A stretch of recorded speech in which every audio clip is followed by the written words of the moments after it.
Welcome to Plot Twist Radio, the show where creativity, storytelling, and the unpredictable path of the creative life all collide. I'm your host, Erin Egnatz. Hello, and welcome to Plot Twist Radio. Hi, how are you? I'm Andy Haynes. I'm a comedian and writer based out of New York City. Well, it's great to have you. I was just on your Instagram and I was loving some of your skits, especially the Miss Rachel one. I love the Miss Rachel one. But thank you. That's been a door opener for me. I get a lot of, I have like this huge kind of like Arab Muslim kind of fan base now. I think I'm going to Syria for some reason with like a charitable project. But yeah. Very cool. That's really good. I don't really get into politics a lot, but I just wanted to touch on that before we really get going. But thanks. Yeah. I don't know, like I want to keep it light. And I mean, I think for career-wise, it would be so much more lucrative if I could just be like, man, there's too many cereal brands or something like that, like that kind of comedy. But that's not how my brain works. Yeah, so it's just kind of where I was raised by a bunch of lefties, and it's kind of where my mind goes. Gotcha. So you've been in comedy for a while now. Was there a moment early on when you realized, oh, I might actually be good at this? Yeah, I think it was kind of, I was probably 4 years in, and I was in a competition in Seattle, and I was like supposed to go home that night, like just like numerically how the rankings were. And I had just like the set of my life, and I like eked into the next round, and I didn't go anywhere from there. But there was like just like such a phenomenal set that I was kind of like, wow, like I actually have the ability to like turn this on and kind of do something not like profound or anything, but just like I can be good at this. And so I think that was a little after I'd been laid off from a job too. So I was kind of putzing around. I didn't have like a career I was walking away from or anything like that. I kind of put all my eggs in this basket. So yeah, right then. That's a good time to start, I would say. So comedy, it seems really fun until people hear about the travel, sometimes the hotels, empty rooms. And of course, this is something I've noticed when I went to comedy shows. Audiences can be kind of weird. What part of stand-up would surprise people the most? I don't, comedy's so ubiquitous right now. I would say that there's a lot of weird interactions with fans. For some reason, there's like a big thing where people think the go-to is to like roast you. So like I'll meet guys that are strangers, and like the first thing they say to me is like something really offensive. And I'm just like, okay, man, cool. Thanks. And I know that their heart's in the right place. And also I put a certain version of myself on stage that's probably seems a little more bulletproof. But yeah, that's like, I think that's one of the weirder things. And then the other things, it's just like, it's almost like being like a salesman or something like that, as far as just like the lifestyle. Cause it's just like, I'm on a plane every Thursday, and I'm on another plane every Sunday. And sometimes I'm on a plane Thursday, Saturday, Sunday, Monday. And I'm staying in like the Holiday Inn Express, and it's like, it's just very planes, trains, and automobiles, which I think that a lot of people, they either have the image of like the old kind of like blazer jacket comedian who's just like, I don't know, almost like a cruise ship comic, just kind of like that style. But then there's like a new kind of comic who's like a rich celebrity. Like there's so many comedians I know that because of COVID and the internet have become like these giant names, and they can sell theater after theater after theater. They're just like, they're rich now. And it's all because Instagram, really, like just like obeying the algorithm and kind of like leaning into that, which is something I wish I knew how to do. But that's something that I think a lot of people don't realize, is that like even some of the really successful comedians, they're still like, like if you go and you play the theater in Des Plaines, Illinois, it's like there's not like a Ritz-Carlton there. You're playing the whatever it is, like you're staying at the Holiday Inn Express or the Roadway Inn, and you're eating at the Applebee's. That's the only restaurant in town, that kind of stuff. Yeah. And it's funny you say Des Plaines. I was just there yesterday. So Wow, that's I random. enjoyed it. Yeah. Yeah. That was really weird. That was weird, but it's very interesting. Yeah. Des Plaines is kind of boring. So, are you the same person off stage or, is that more of like a personality for the stage? Well, this is like a really pretentious answer. So, apologies ahead of time, but I've always thought comedy is, and really all art is like you're trying to refine a version of yourself that's the most authentic. And there's lots of different like caveats to that. Like some people are characters, but there's like an essence to that character that is like part of their DNA, like some guys play like a really like mean, asshole and they're nice guys, but there's like something in their heart that that's sincere too. And then, like visual artists, actors, I think everything, it's like we think about great actors like Tom Hanks, um, Jack Nicholson, Meryl Streep or whatever. They don't really often go on stage and play a different person. I mean, some of them can adapt an accent or a different kind of like ethos or like, whatever vibe. But pretty much they've found something that is so honest and true to themselves that they just like put that out there and it works. And I really think it's the most, I think it's the most, similar to like, have you ever read The Alchemist? I haven't, no. So The Alchemist it's like a Oprah book club kind of book. You can find it anywhere, but it's about this guy kind of like searching for meaning over this journey. And, they use this allegory of the alchemist, which is like, kind of like a wizard or like it's almost like an esoteric, kind of mythical being who refines metal he's trying to find this thing called the philosopher's stone, which is like the most refined metal. And if you achieve the philosopher's stone, you can apply that metal to anything and it turns to gold. That's what alchemy, like the old school alchemists were trying to do. And, I think that that's what I want to do as an artist. Like I want to be such a sincere version of myself that even if I don't feel like it, I go on stage and I can do that. I can summon that. And sometimes it's great and sometimes it's not. It's just like I find it very funny with comedy because sometimes I get up there and I'm just like, I'm so impressed with myself because I can be in a room full of people that I just don't relate to on like a conversational level, but I'm doing my job and it's working and it's fun. Like that's the most important thing is I'm having fun. But there's other days where I go up and it's like, they hate me. Like they are so just like, I can't believe I got a babysitter for this, like that kind of vibe. And it's a very weird art form where you can do it. Like I've been doing it almost, every night for 21 years. And I don't think there's another art form where you can get up there after 21 years and be horrible at it. You know what I mean? Like you can't play piano every night for like 21 years and get up and just like, ugh, that doesn't even sound like music. And that totally happens in comedy. And I think it happens to everybody. I know some people that are really genius and they're able to kind of like consistently always either write jokes that work or they are a persona that is always funny. And there's always those people that are just funny. Like we know people that were like, you should do comedy. You're so funny. And those people, when they do comedy, usually it's kind of a layup for them. But, yeah, sometimes I do comedy and it's just like, I think sometimes the audience is like, have you ever done this before? Like, is this your first show? But if you watch the documentary Comedian, which came out in like 2002, there's a shot of Jerry Seinfeld and the lady in the audience, he's like not doing well. And the lady in the audience goes, is this your first time? And it's like, he was the most famous comedian in the world at that moment.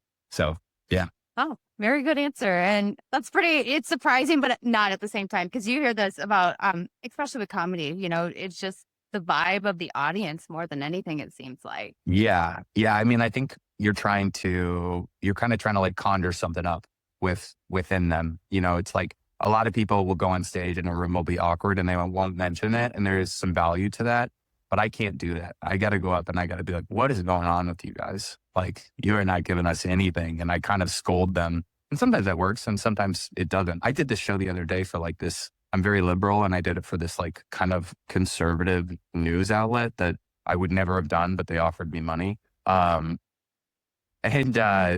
I was trying to chastise them, and it was just like, they just like went farther back into their shell. So I kind of just stopped and did my act, and, we had some successes and failures, but we made it through.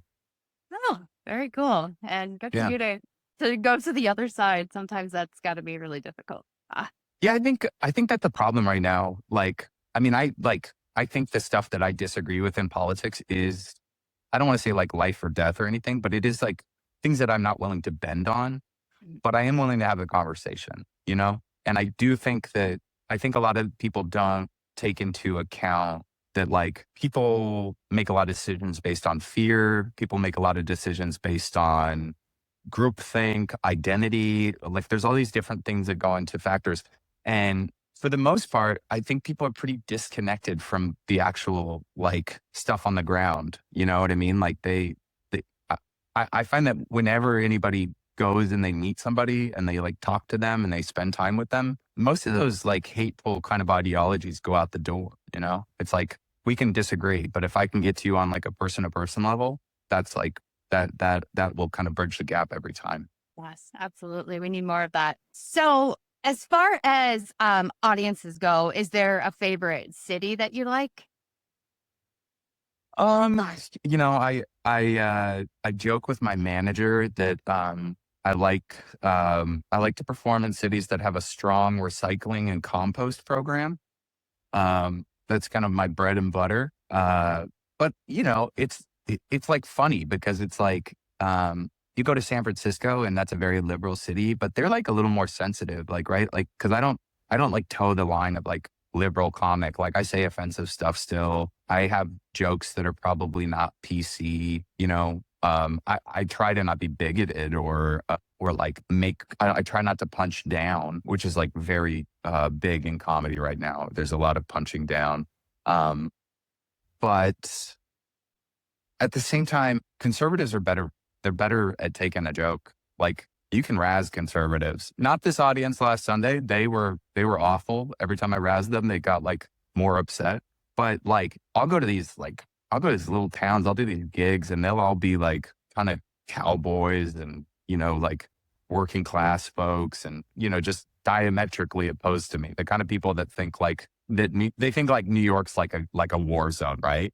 Like those kind of people where they think like, you're like, when I go out to get groceries, that I'm like fighting a horde of bandits, and they're making me take like the trans allegiance pledge or whatever, and then I'll meet them, and like, they'll be kind of good sports, and they'll be kind of like, so it's I I mean, most ideally, I'm performing for people just like me. I'm performing because they just get my references and they kind of get my subtlety.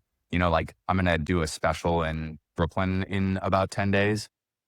And if the right group of people show up, ideally it's kind of middle-aged, on the younger side of middle-aged, liberal, kind of, but also not too liberal, like that kind of thing, like kind of people that can take a joke and stuff like that. So that would, ideally it's people that can kind of relate to my life experience. Gotcha.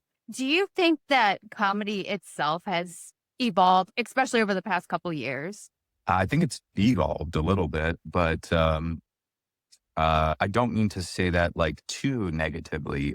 It's just that comedy used to be this thing about this live experience, which is still very big, but it was kind of, everything would lead up to like a special, right? Everything would lead up to like an HBO special or a Netflix special or some kind of like big live thing that was, like kind of, I don't know, important, like kind of like the high watermark of this body of work or whatever. It was like, like these tent posts along the way of like what you were doing. And comedy more recently has really just completely shifted to the internet. And I don't say that without any, like, there's no argument about that. Like, every single thing in the comedy is measured by followers, engagement, ticket sales that are a direct result of that. And in some ways that's cool, right? Because like, I can reach an audience directly. I don't have to wait for somebody to give me permission or work with a producer who's going to like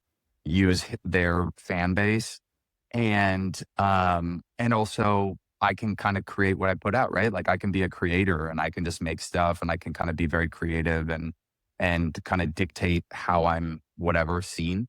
But at the same time, the algorithm isn't like democratic. The algorithm is like, they want you to quick, punchy, get them like roped in immediately and all this stuff. So there's like subtlety that's lost. The larger art form is lost. People record stuff all the time and just release it, and it's no big deal. So that stuff is I think kind of detrimental to the art form, because it's like, for me, I don't think comedy's 30 seconds. You know, like for me, I came up in a period of time where like you build and you kind of, there's an arc and a narrative to your act, and it's like it culminates in these like large moments. But I think there's a lot of people that don't care about that. They're like, I get so much content constantly fed to me. I don't really need to sit around for you to get to the point of your 45-minute show. And also, podcasting is just, there's so many comedy podcasts and guys are hilarious. So why do I really need to like wait for you to be on a special when I, for free, can watch you every week on YouTube, just like make me laugh? So it's very different. Yeah.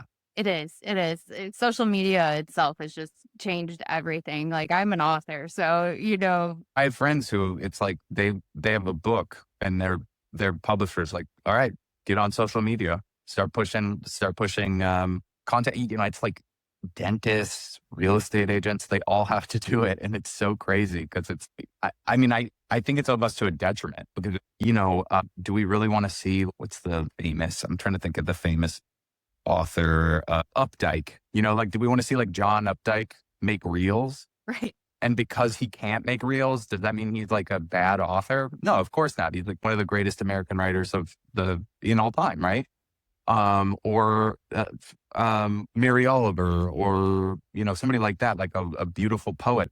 It's like people don't have the attention span anymore to like sit down and read poetry or read great prose. And I would be so upset if I saw these great authors. Like if all of a sudden I see Jonathan, who wrote The Hours and all that, Jonathan, where's his book? I'm not going to get it, but great American author, right?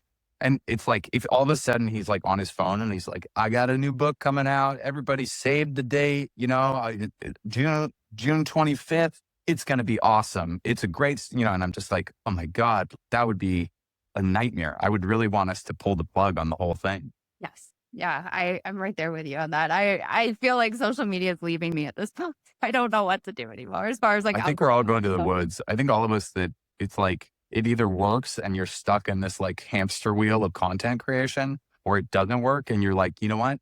I'm going to the woods. I'm going to like make jam. I'm going to go for these like contemplative walks, and that will be my life now. I don't need this. So true. So true. So last question. When you look back at your younger self starting comedy, what would you give him, like, as advice goes? Save money. That would be my first. No, I think more than anything, and I really try not to, because I could have a lot of regrets. I've had a lot of opportunities where they could have positioned me in a place where I could have had a career that was solidly just, like I'd still be working in that specific field, like TV writing specifically. I kind of messed that up. And other just like big moments that I didn't capitalize on, or I was too immature to deal with. So I try not to think about those, but I think more than anything for any young artist and really for anybody is know what you want to do. Like have an idea of what this looks like, and not just like, oh, I just want to write, or just like, oh, I just want to act, or, oh, I just want to like look at it and see what do you want your career to look like, right? Because for the longest time, and this is like what I mean by like messing up some of these opportunities, when I was like this fresh, hot, young thing, when I was like 28 and I'd just done Fallon for the first time and I got management and agency, and they like took me to NBC and Sony Pictures and all these places. And I would get these meetings with these like high up executives at these studios. They'd be like, what do you want to do? And I'd be like, I'm just happy. Yeah, I'm happy with anything. And they'd go, oh, okay, bye. Now, Gerard Carmichael, when he was that same fresh, hot thing, I was never as hot as a fresh, I was never that big of a young name. But when he walked into those offices, he said, I want to be the next Bill Cosby. I want to be the next Bill Cosby. This is before the Bill Cosby stuff. Thank God. But you know what I mean? Like, it was like, he had an idea, and people can latch onto that. And I think that it also just like, if you're intentional with your actions, I think that you get the results that come along with that. And for the longest time, I showed up and I was happy to be there, or I was unhappy to be there. And I was just doing whatever. And now it's like, no, I kind of like what my career looks like right now. I could make a little bit more money just because I have a kid, and you know, I could stay at a little nicer hotels, stuff like that. But it's pretty cool, and it's kind of what I want, and it's kind of what I decided I wanted about 10 years ago, and it took me a long time to get here, but now that I'm here, it's like, this is like kind of dream come true, and it's only because I started to look at it with the idea that like, this is what I want life to look like. Yeah. And that's awesome. That's awesome that you're doing what you love, because I think a lot of us don't. So it's great that you're doing that. I do a lot of stuff I don't love, but Wow. I want to be inspirational. Yeah. So where can the audience find you? I think the most helpful place for me is just I'm Andy Haynes on Instagram. That's kind of like mainly where I'm at. I have YouTube and TikTok, but Instagram's kind of mainly where I advertise and I kind of interact with fans and post and stuff like that. But if you go to my website, imandyhaynes.com, and I'm anywhere close to you that's convenient enough to hire a babysitter, please come out. I would love to see you at a live show. Very cool. And I'll make sure those links are in the show notes. Thank you so much for joining me today. Thanks, Erin.